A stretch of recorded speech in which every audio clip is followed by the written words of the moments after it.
now. Right. So Tim Link, internationally known animal communicator, specialized, I say specialized because that's what I understood, specialized in lost pets. When did you start animal communicating? Oh, well, for me, it was a little bit later in life. I know there's a lot of lucky folks out there that, are communicators that knew this from sort of the beginning. When they were a small child, they brought home all the stray animals and the squirrels and all the wonderful stuff that they do. I've always had a love affair for animals, but, when I was growing up, it was just a normal American boy growing up. I played baseball, I did sports, loved animals, but we had a 675 square foot house that my two older sisters, myself, and my mom and dad lived in. So there was no room for, dogs and cats and things of that sort running around. So my gift really opened up. I spent 20 years as a telecom executive, so I went to school, paid my way through college, started a nice professional career. And then in 2004, that was all going to change. I went through a sort of a spiritual shift, we'll call it. My gifts started opening up a little bit more. Always had some, empathic ability, some sensitivity, but I never really paid much attention to it. 2004, that was all going to change. My gift sort of opened up full force all at once. And when you have, I call them gifts. When you're an intuitive, when you have some instinctual feelings, however you come about a receiving source and receiving energy. When that first happens, you're like, okay, what is this, and what do I do with this, and what does this mean in my life? And so I spent about 3 years sort of working with it, working with my own animals. Later became working with some friends, animals that I told that I could do this. Became part of president of a humane society in the greater Atlanta, Georgia, USA area. So it offered me more opportunities to work with animals, and then became part of animal healing ministry at my church. So it really broadened the opportunities. And then finally, really in 2007, the word sort of got out. The emails were coming in, the phone calls were coming in. And so I had to really determine, was this something that, I needed to keep kind of quiet and play on the download, or is this really what I'm supposed to be doing? Is this my purpose for being here? And, my confirmation came through loud and clear that this is the purpose, this is why I'm here, and I should do this immediately. So that's what I did. I left my 20-year career in telecom behind and started my little wagging tails business, T-A-L-E-S, the tails they wag, not the tails they, or the tails they tell, not the tails they wag, I should say. And, so I've been going full force since then and doing everything from, anything to do with helping the animals, getting the message out, letting people know that they can connect with their animals at a little bit deeper level. And that's what I'm here for. Oh, that's great. And when did you start specializing in lost animals? That was the specialization came about, through the years. There are three parts of what I do on a regular basis. I work with animals that have behavioral changes. So this could be physical, mental, or emotional changes. So I work with individuals and institutions, veterinarians, to help sort of pinpoint what some of those areas are and come up with a game plan to help improve those areas. I work in grief counseling. So when an animal is about to make their transition or when they have made their transition, how to help people through that process and understand the grieving process. And then the lost animal work. I work with lost animals of all sorts from around the world. And, sort of how that became a specialty for me was I guess I got good at it. I had some success. I started working with lost animals. The word got out. I got some nice press. There was some national press about, there were two cats in two different parts of London, England, that I helped find and reunite with their family. Congratulations. Yes, and there was a blind little 8-pound lost Yorkie, an 18-year-old little blind Yorkie lost out in the plains of Texas here in the U.S., and I helped locate that animal. And then animals that, just all over the world. And so the message got out. People start contacting me about their missing animals. A lot of animal communicators, that either don't want to do this type of work because it is very intensive. started teaming up with me, referring their business over to me, and I started working with them as well. And nice. yeah. So before I know it, that's sort of all the things that I do. The consultations, the writing of books, the writing of the articles, magazine, all that good stuff. The big thing is the specialization of lost animals. I've gotten, I guess, good at it, had some success, and I'm willing to do it because I think it's an important part of what I have to offer. Yes, I've heard you very good, and I watched one of your interviews, and since watching your interview, I started using the pendulum myself. How did you come with the idea of the pendulum? I mean, I understand about magnetism, and I think down in Georgia you find water, isn't it, with sticks and things like this. I'm a big town pumpkin, so I was not used to that, although I know it exists. How did you come with the idea of the pendulum? Well, it sort of just came naturally. I had already started doing pendulum work for myself. You can use your pendulum to determine if a vitamin that you pull from the shelf is good and resonates with your body and will do what you have asked it to do. You can determine if a right and perfect animal person that's coming into your life is the right one, decision you're trying to make. So I started working with pendulums, and of course, like you mentioned, dowsing has been around for thousands of years. The dowsing rods to determine energy sources underground for water and oil, etc. So it's sort of a natural progression, and the way I see it from lost animal work, it goes in conjunction with communication. So my process is I'll receive information from a client, basic information like the name of the animal, photo of the animal, their home location, the location where the animal went missing, and date they went missing. And that's pretty much all the information I need to get going. They can feel free to share as much as they want. It doesn't hurt because I'm here to help. So it's not like a psychic reading where they don't want to know too much. I want all the help I can get so I can help you out. So I'll communicate with the animal, get as much information as I can, what they're showing me, what they feel, what they smell, what they taste, what they hear, and then I set that aside. And then I use my handy-dandy little pendulum, because I've already been working today helping clients out.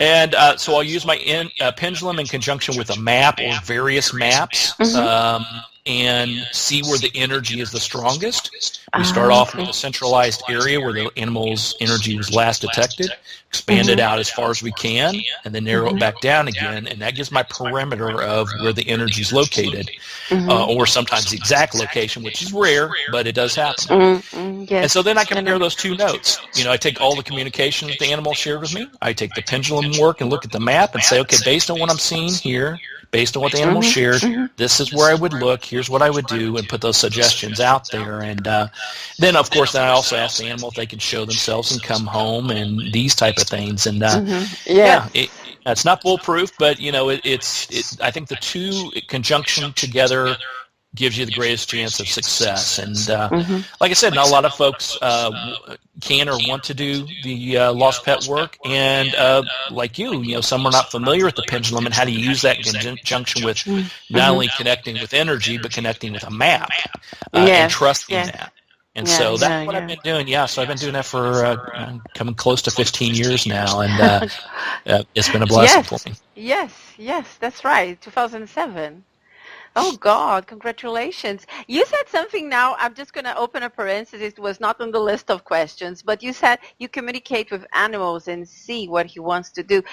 I have sometimes talked with animals that for one specific reason don't feel like going back home because they have a mission, because they're old. Have you met animals that I need to go there? I'm sorry, maybe later I'll go back home, but I need to do this first. Have you met animals like this?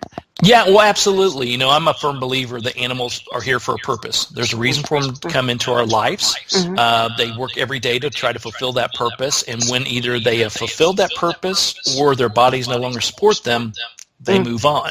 And so if they're with you and maybe sometimes they're not allowed to fulfill that purpose, maybe you're not ready for that, they will choose to move on, either out of their physical bodies or to another location. And that's very hard for us humans to accept, especially those that maybe are not as open or as in tune as they want to be. Because, we love our animals, and we feel that, if we provide them a home and food, that they'll never want to leave. Well, guess what? We provide our children food and shelter, and they want to leave as soon as they can. Well, that's the problem in Greece. In Greece, we have the Greek mamas, and they think, oh, this is wonderful food. Why are you leaving? Stay here. Exactly. And their purpose may be fulfilled with you. It could be that simple. It could be to get you through a crisis in your life. Maybe you're going through a change and a shift, and they're there to help you out with that. Maybe it's to teach you love and to heal you. These various things that they come to our lives for.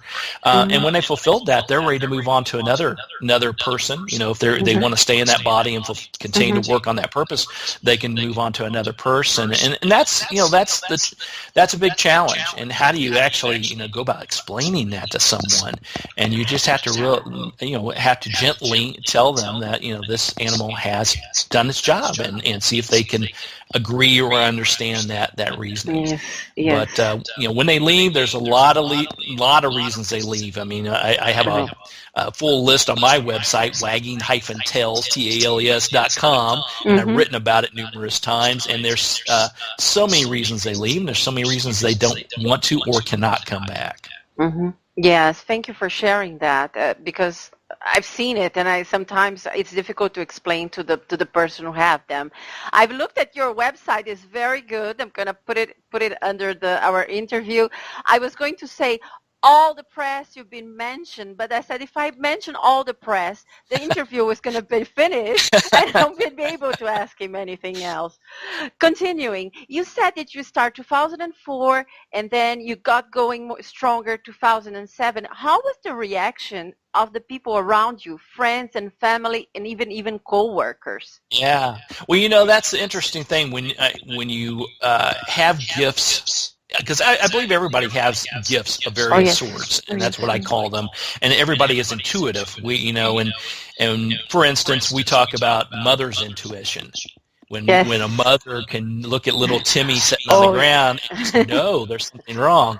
Well, you ask the mother afterwards, well, how did you know that? And they're like, I don't know. I got a gut feeling. I got a vision. I got these things. So we understand it as a culture, words like gut feelings and mother's intuition. But when we really dig into it and we say, well, that gut feeling is, your solar plex chakra opening up and allowing the energy to flow through. Some people are like, whoa, what are you talking about here? I got a yellow cyclone in my little part of my belly that vibrates, and yeah, you do. We all do. You have to learn to trust it. And same thing with mother's intuition. If we call that being intuitive, some people are like, ooh, that's a bad word. And it's not. It's not. So, yeah, to answer your question, it was a big shift in my life, and I had to tiptoe through it because, think about it. I was a corporate executive in telecom. I traveled the world meeting with the biggest names in telecommunications, selling them millions of dollars of advanced technology that would go into cell phones and tablets, 5-10 years down the road. Now, how was I going to go to the head of that corporation and tell them, well, I tell you what, you spend like $20 million on this technology I have, and I'll tell you why Fluffy's no longer using the litter box. Those worlds I'm hoping one of these days those worlds will align, but we're not there yet. But I had to be true to myself. This is my reason. This is my purpose. This is my calling. So I had to be true to myself. So I let people know. And what I found out was that family members, for instance, you can pick your friends. You can't pick your family members. So you're stuck in one way or another. Some of them were very accepting. Some were sort of camouflaged it. They're like, oh, you're like that dog trainer. You're like that dog whisperer trains dogs. That's how they reason with it. Others never mention it, never talk about it. Friends, same thing. Some friends accepted it fully and one supported me the whole way. Others left.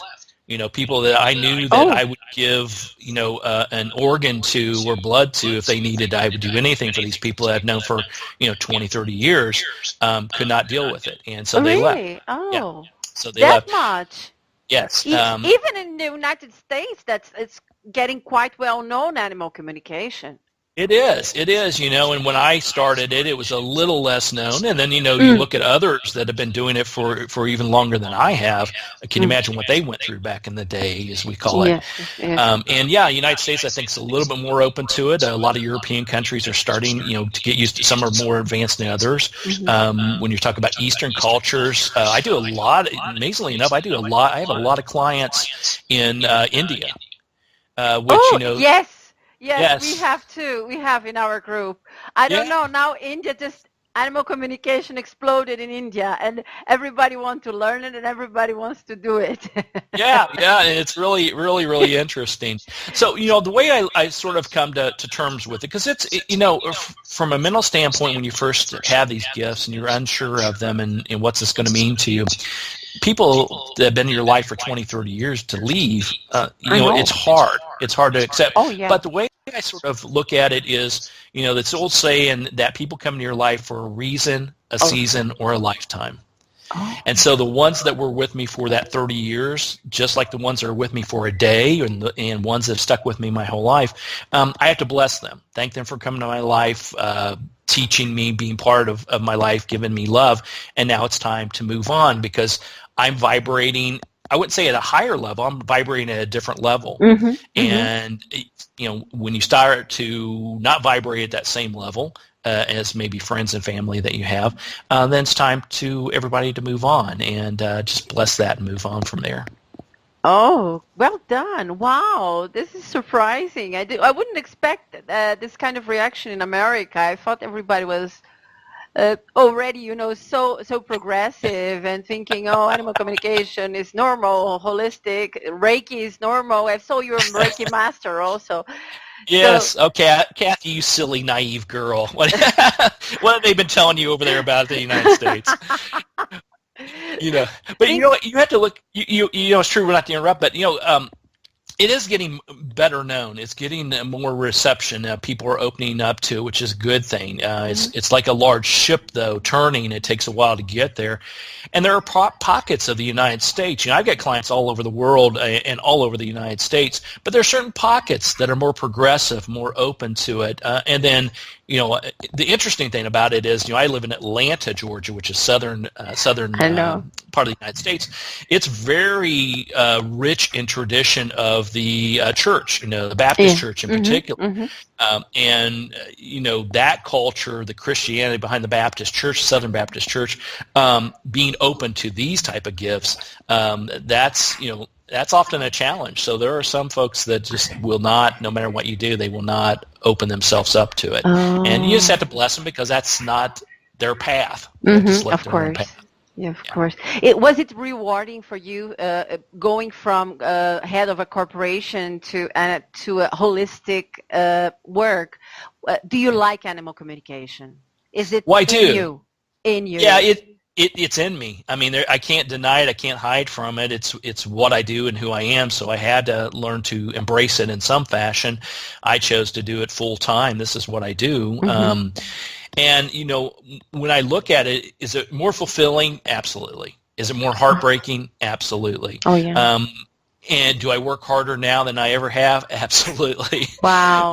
And when I tell people that, they're kind of shocked because they're like, wait a minute, Tim, you're a telecom executive. You've traveled the world trying to, sell this technology stuff. That's got to be, more intense, more, time-consuming than what you're doing now. And it's not, for two reasons, because being an intuitive, especially with lost pet work, you've got to be open. You've got to be turned on. You've got to be connected, which can, if you don't know how to control it and release it, it can be very draining.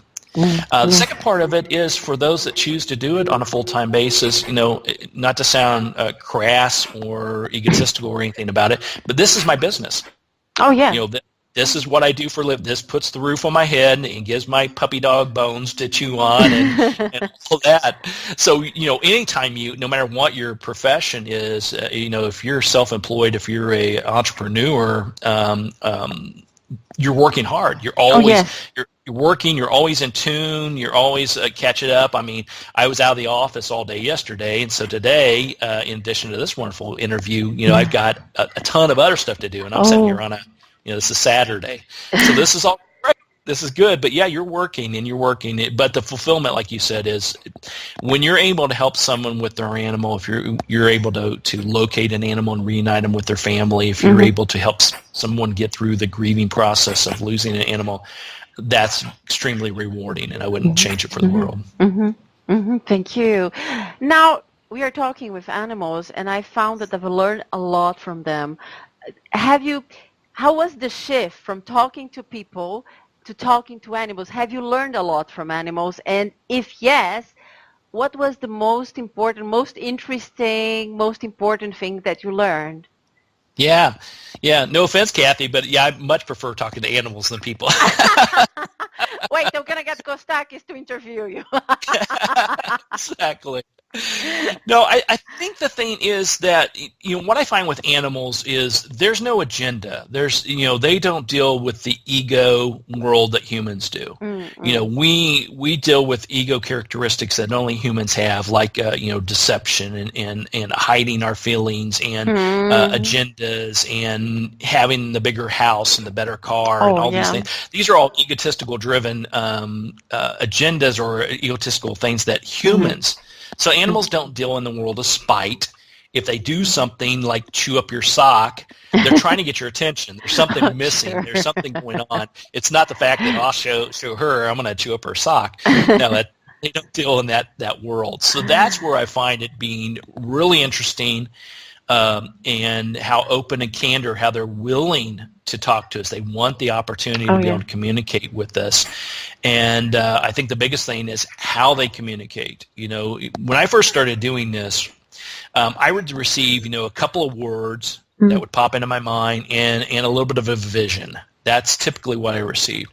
But as I continued to work with it, as I continued to trust what I was receiving, then those words became multiple words, and then better and clearer visions. I would receive smells and taste and feelings, all the emotions, and each animal is so unique. Each animal has their own unique personality, just like we do, and they all have their own way of communicating. And some will communicate just one or two methods. Some will use the whole array. And I tell people they communicate in a way that they think me, as a mere human, could possibly understand what they're talking about.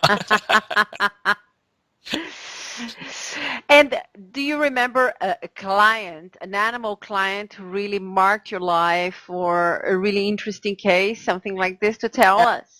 Well, I tell you the stories. I get asked about the stories, and there are just all kinds of fun stories. There's stories that I'm not allowed to say. Yes. No, you don't have to say the name. You can say more or less that this. More or less, yeah. But there, two parts of that. The heartwarming part of it. There are clients that I have known now for over 10 years that I help them out.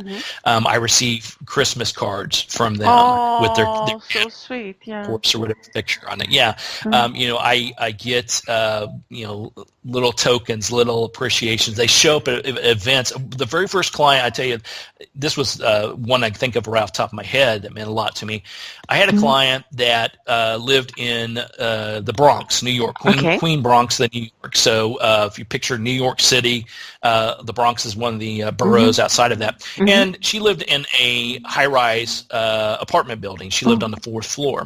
And she opened the windows on a nice spring day. There's a little balcony there. And her cat had never gone out on that balcony for 10 years, never even thought about it. This day, the cat decided to walk on the balcony and jump down. Oh, my God. Fell 4 stories, landed on its feet. Everything was fine. But then the cat didn't know how to get back in, didn't know what to do, never been outside. So we went on this journey, and I helped locate the cat. I helped move a tomcat, a feral cat, away from the area, not physically, but talking to it and say, okay, we're going to set you up with a different feeding station, a different area. Clear the coast for our fantastic. Yes. And the cat came back home. Now, the interesting thing is not only do I get the Christmas cards and these type of things, but I wagging tails. Every animal has a tail. I went on a book tour. It took me up to New York, up to Long Island, which is a different borough in New York, a little distance away. And I'm at the book signing. I'm doing a little talk about the book, etc. And this young lady was in the back of the audience, just standing there listening very quietly. I get done with the little talk. I do the signings. She's the last one to approach me, and come to find out she was the human companion of the cat that I helped. Now, New York and Atlanta are nowhere close to each other. I never had been at that time to that part of New York. I have since, but not at that time. And I never knew this person other than through email exchanges. So for her to take her time to, take her time, several train rides to get up there just to meet me and say thank you, that's when you know that, hey, I'm doing something good here. And, yeah. So that was very memorable. You said that's the heartwarming part. Was there another part? No. Oh, yeah. Well, one of the fun, and I talk a lot about the ones that I can remember back in the early days. There's one that I've shared and I've written about. It's the title of it is called Green Water. Green Water. So the story goes like this. A lady has a horse. The horse had stopped eating and drinking for 2 weeks and was starting to get malnourished and getting dehydrated. She didn't know what to do, had the vet in. Vet couldn't figure it out. Calls me as sort of the last chance, last guess here. And she said, can you communicate with animals? Now, keep in mind, this is very early on in my days, so I'm still working with this. And I connect with the horse to find out what's going on, and the horse tells me green water. I'm like, okay, what does that mean? So I let my conscious mind kick in and start analyzing it as a human, saying, green water, I wonder what that means. Oh, he must have a pond out in the middle of his pasture that's got moss on it, so it's green water. So I explained that to the lady. I said, does he have a pond with green water, and moss on it? She goes, no, his pasture doesn't even have a pond. Like, okay, go back to the horse. What is it you want to tell me? What is it? Why aren't you eating? Why aren't you drinking? Green water, the horse says. Like, okay, what is going on? So I let my conscious mind, my human mind kick in. Again. And I thought, oh, well, the water he drinks must have a new supplement in it. Must have something in there that's causing the water to turn green or smell green or something of this sort. So I, being like, oh, I got it. Hey, have you been putting a supplement in the water that's turned the water green or green smell? And she goes, no, he doesn't have any supplements. Third time, what is it you're trying to tell me, horse? And so I asked the horse again. The horse says, green water. And it shows me a picture, a vision. The visions of his little stable area. And there are a little, stable area. And there are 2 buckets on each corner of the front stall, and there's a gate in front of it. And so I asked her, I said, does he have a stall with a gate in front of it and 2 buckets on each corner hanging there? He can have access to the pasture there. She goes, yeah, it's exactly where he stays. I'm like, okay, great. Are those buckets green? She goes, no, they're blue. What is going on here? What is going on? And then a pause happened. There's a dead silence. All of a sudden she goes, but you know what? He used to have green buckets there. I said, oh, really? She said, yeah, I replaced them with blue buckets. I said, oh. I said, well, when did you replace them? She said, 2 weeks. And then she stopped. 2 weeks ago. And this horse wanted his green buckets back, by golly. And so I asked her, I said, do you still have these green buckets? And she said, well, yeah, they're kind of, ratty and tatty, but yeah. I said, put them up, put food in one, put water in the other, see what happens. As soon as she did that, he started eating, started drinking. And so, it goes to show you that some of these are very, very funny when you look back on it, but especially as you start to do, animal communication, if you're new to it and you're trying to trust what you receive, the biggest thing I can tell people is you trust what you receive. It's not your responsibility as an animal communicator to decipher it. Yeah. Now you can peel back the onion, try to get as much information as you can. You can give suggestions based on this, but basically you're the conduit between the human companion and the animal. and you're receiving information back, and you ask the human companion, does this make sense? What's this mean to you? And you discuss it. And then you can come up with a game plan to hopefully improve the situation or solve it. But the biggest thing is let that conscious mind turn off, let your subconscious and your intuitive mind kick in, and don't overanalyze everything, and learn to trust it. When you do that, then you'll start to see some really miraculous things start to happen. Thank you. Thank you. It's a class. It's not an interview. My God. Thank you. You know, I'm doing this interview mainly to raise the conscience in Greek people about animal communication. It's not at all known here. And the first time when I wasn't going to teach, so I didn't have enough experience 2 years ago. I brought one of my first teacher, Helen DeVita, here. And people, when I organized the seminar, people used to ring me and say, oh, what am I going to do with it? And I said, for me, it was great. I said, what am I going to do with it besides being rewarding? If it was with you, you organized the seminar, people asked you, what are you going to do with it? What would you answer? Well, the key thing is, do you have animals? They're naturally going to say yes, or I know animals, or I used to have animals. I have some sort of relationship with animals. We all do at some point. Would you like to be able to better understand them and be able to connect with them at a deeper level? Would you like to help improve your relationship with your animal and improve and solve potential issues you're having? They're all going to say yes. They're all going to say yes. We want what's best for our animals. We love our animals. We want to understand them. So there's your answer. And so come to this seminar, come to this class, open your mind, allow it to flow, trust it, and see what you get. And what I find out is every time I teach a workshop or do a seminar or something of this sort, there are plenty of people that are real novices. They're unsure. They feel kind of uncomfortable about being there sometimes, or some friend drug them to it, or their spouse or their partner drug them to it. They find out that they are a lot better at it than they ever thought they were. If they open themselves up, they trust it, and let the energy flow, they're going to get information back from their animals, and even more importantly, other people's animals, people that are in the class with you. It's a lot easier talking to other people's kids than it is talking to your own kids. So that's what I tell people. And if they can come out of this, it's just like any class, any university class you do, or any seminar, or whatever it is, if you can get one little tidbit of information to make you more knowledgeable, to form a better bond, a closer relationship with your animals, a better understanding, then, as an instructor, teacher, I've done what I've set out to do, and you should feel good about that. And, so it's pretty amazing. And, I've even had, we're talking about the stories. I've got a good friend of mine. She was drugged to the class by another neighbor of hers. Neighbor really wanted to go, and she didn't. She has dogs. She loves dogs, but she didn't want to go. And she thought, I was a charlatan, that I was, out to steal her. Oh, my God. Yeah.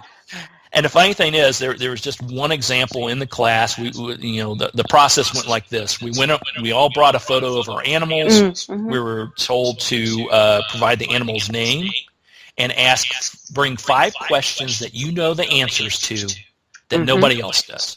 And make it real simple. Don't make it, and don't ask too basic of a question. You never want to ask a question like, what's his favorite toy? For instance. Yes, because it's easy. It's a ball or something like that. It is, but you may think his favorite toy is a green ball, when actually it's an old toy that he had when he was a puppy, and it's a bone. So that's what you think it is. So you have to know the answers. You have to know that he eats out of a green dish. You know that because you've got proof. Here's the dish I put the food in. So this particular person, who's now a very close friend of mine, she thought she'd do a little ringer, and she has her dog, has a photo of the dog, and she asked the question, what color is his collar? And some of the people around the class, they were all guessing, and they weren't really trusting what they were receiving, but they took a guess. And of course, I always participate. I always participate and say, well, here's what I received. And the answer was basically, he told me he doesn't have a collar. He used to have a collar, and it was red, but it's in the drawer in the kitchen. You don't put it on him anymore because one time he got it caught on the fence post and it almost choked him to death before you get out there and release it. So he doesn't wear a collar. And here was her response. Ready? That was it. She couldn't believe it. She's like, how did this guy at that point doesn't know me, never met my dog, never seen my dog. This photo I have of my dog doesn't show a collar at all. No, it shows collar, but it's a black and white photo. You can't tell what color it is.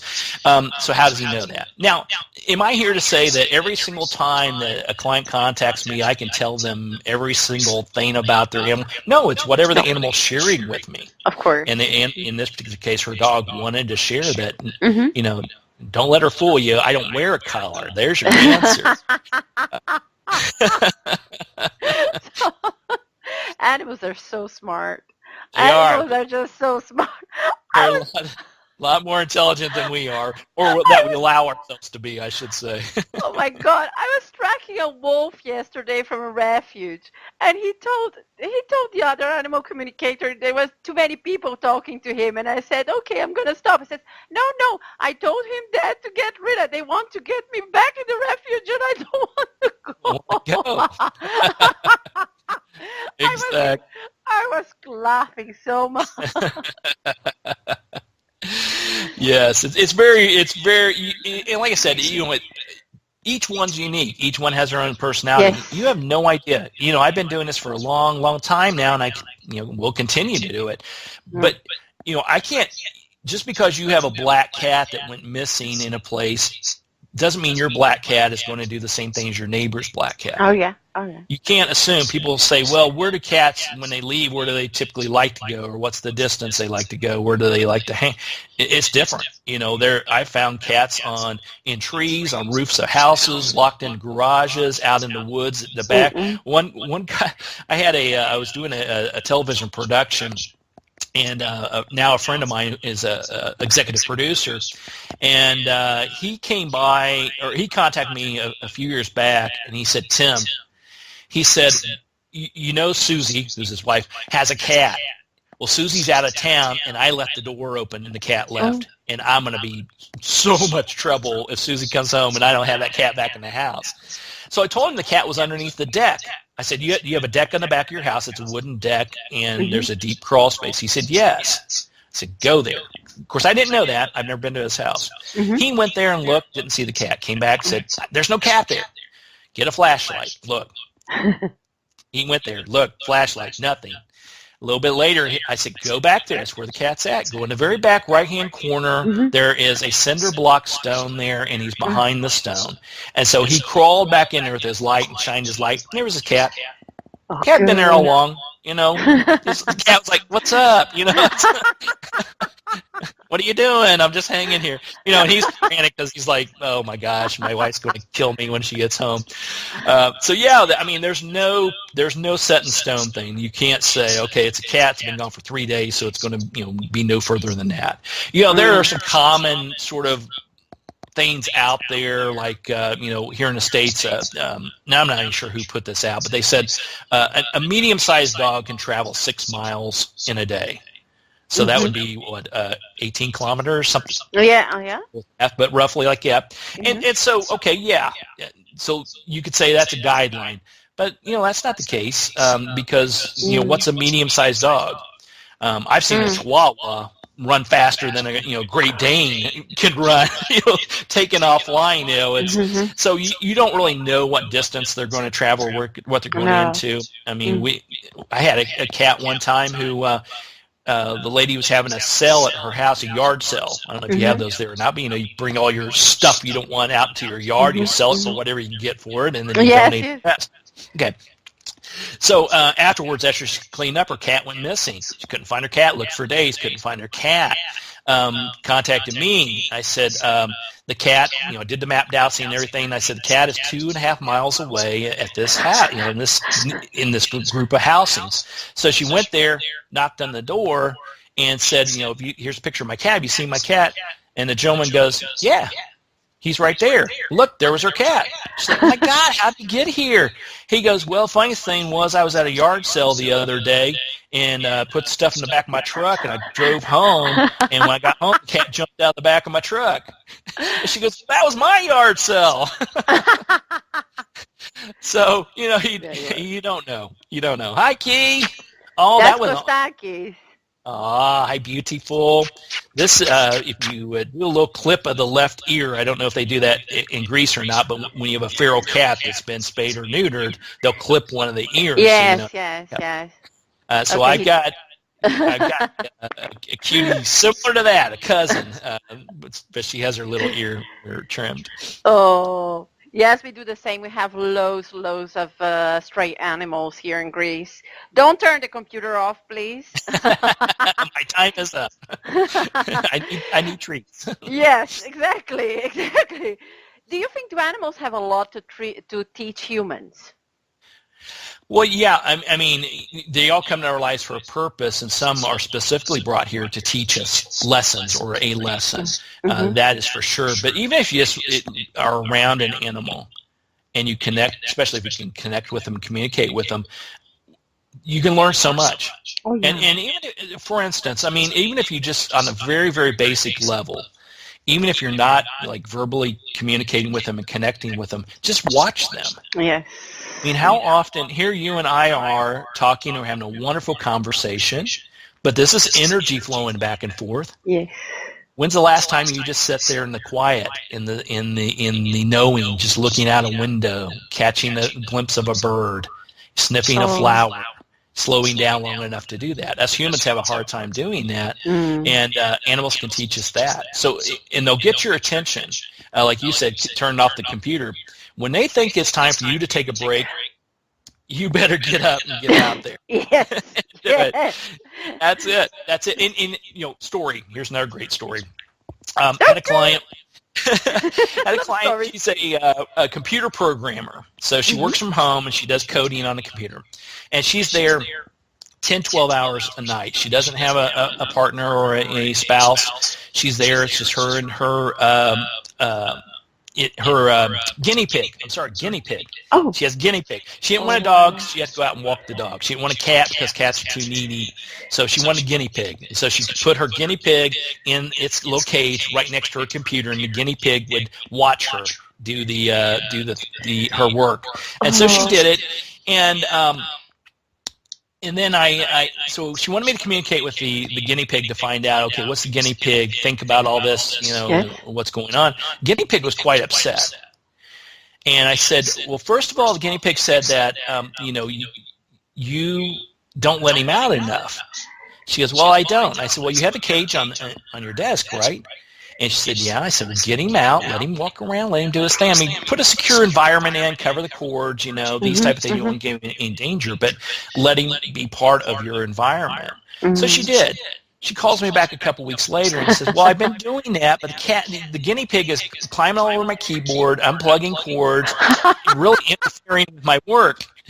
And I said, well, does the guinea pig do that like all the time or just every so often? She goes, well, about every couple hours. I leave his cage door open, he'll come out and he'll do something and interrupts me. And so we started talking about this, and I said, he's worried about you. He's worried about your health. You don't get up and move around, do you? And, she explained, no, I'm a computer programmer. I'm here 10, 12 hours a day, sometimes 7 days a week. And she said, admittedly, I've got some health problems now. I've gained weight. I don't go out and exercise, these type of things. And so I asked the guinea pig, what would you like? What would you suggest her doing? He said, take breaks, take me for a walk. So I told her this, and she's like, well, how do they have harnesses for guinea pigs? Can you walk them on a little leash or something? I'm like, well, no, that would probably be an unsafe environment. But why don't you do this? Why don't you, when your guinea pig starts to try to get your attention, put it back in its cage, walk around your yard, and then walk around the neighborhood. Start getting up and about and doing things. So she did. And then lo and behold, as she started walking around her yard, she felt really silly about it at first, but she did it, and it helped. help clear her mind, help her, release some energy, flex her joints and muscles, etc.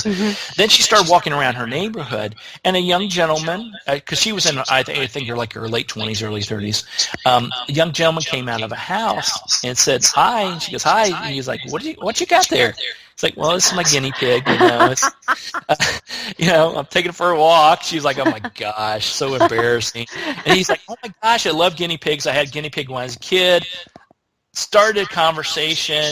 Next thing you know, a coffee came about. Next thing you know, a dinner came about. And a date. Next thing you know, so a couple of years later, she contacts me and said, well, guinea pig's still doing great. He's still doing his thing. But I'm getting married now. Oh my God. And she married the young man who was coming out of the house, down the street. And see, the thing is, she would have never known. Oh, yes. She would never got that exercise. She never got out about, felt better about herself, what have you. And never known that her partner, her relationship, love connection was right down the street. And I like to envision the little guinea pig sort of snickering and saying, see, I told you to listen to me more often.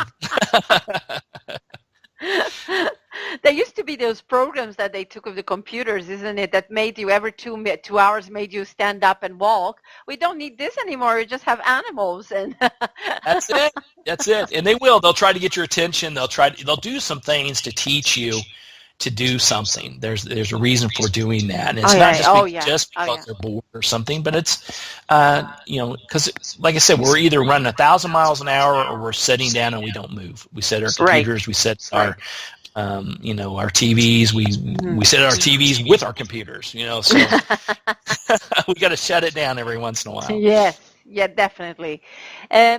We've been talking about animal communication, like, it's something everybody does.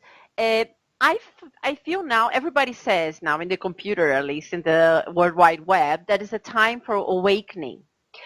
Do you think do you agree that it's time of awakening? People are more holistic, people are more tuned into energy, Reiki, and do you think animal communication is part of this awakening? Well, I think it is. Yeah, I think it is part of the awakening. But the awakening, I think, as I mentioned earlier, it's a giant ship. It's not a nimble, fast motorboat. It's a giant ship, so it's slow. And sometimes the water, the waves, or the pushback of energy from others pushes that ship back, and we got to keep moving it forward. So I think it is a part of awakening. I think it's been happening for eternities, long before this life we have today. Because we as a culture have gone through all kinds of different awakenings in our life. This perhaps is just a little bit of a different one. I think people are becoming more open and realizing that there's more out there, or at least hoping that there's more out there. That's it. You want to climb. I wrote an article recently, and the article came out, and it was the meaning of life. I read it. You read it? Okay, great. Thank you. So it's like they're asking. So the first thing you look at these things when I get asked to do an interview or an article or something like that, you're like, well, okay, who is it exactly? So I know my audience. But B, the second thing is like, why are they? I'm Tim Link. What do I know about the meaning of life? Why are we being asked? But I learned that there are lessons that I've learned that hopefully I can relay on to others, teaching stories, whatever it may be, that will help open them up and realize this is not as odd as it seems. So I do believe we're getting there as a culture. We're understanding Reiki now is being offered here, at least in the States, at major universities, major hospitals. Places like Yale and Duke and Stanford are teaching classes in this. Really? Reiki in Stanford? Great. Absolutely. Oh, my God. Well, here in the Atlanta area, we have Emory University, which is a very well-known university, and they do a lot of medical study, et cetera there. Emory has a hospital here in the Atlanta area, and they actually have Reiki healing for patients in the hospital. That's great. Yeah. Oh, my God. And so Yeah, so we see that quite often. We see things like, I'm part of the groups that go in and do Reiki for rescue organizations, these type of things, to help animals out as well.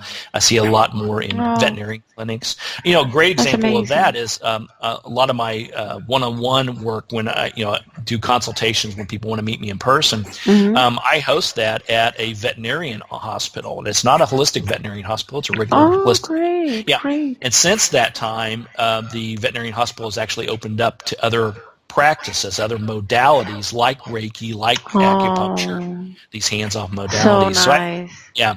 So I think we are. I think as a culture, we want to learn. We want to realize, we climb that corporate ladder, and then we look down and think, okay, there's got to be more to it than this. And so we're looking for some answers on that. And I think we're getting more, better at sharing those things and enlightening people.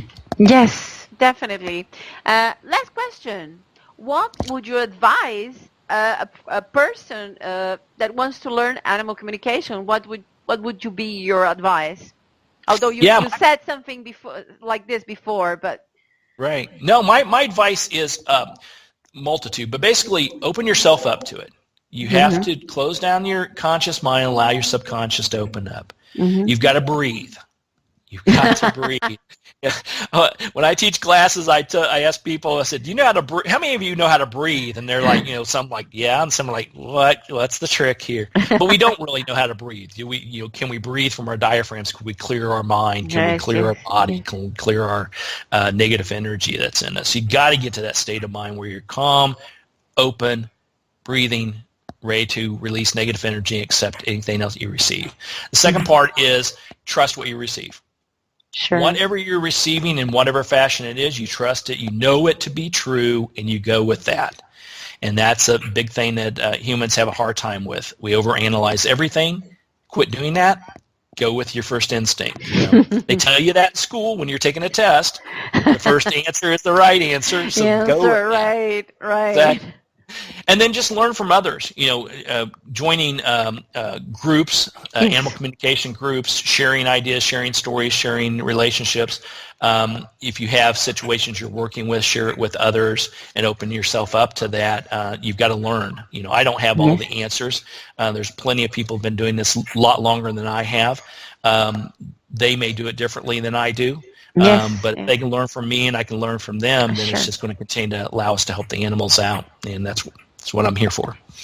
Thank you. Thank you for sharing so much wisdom. Oh, my God, it was amazing. Thank you. Well, I appreciate the opportunity. I really do. And, good luck. And I think there are more. I will say this. I think in Greece, there are a lot more people coming around to it than you would even imagine.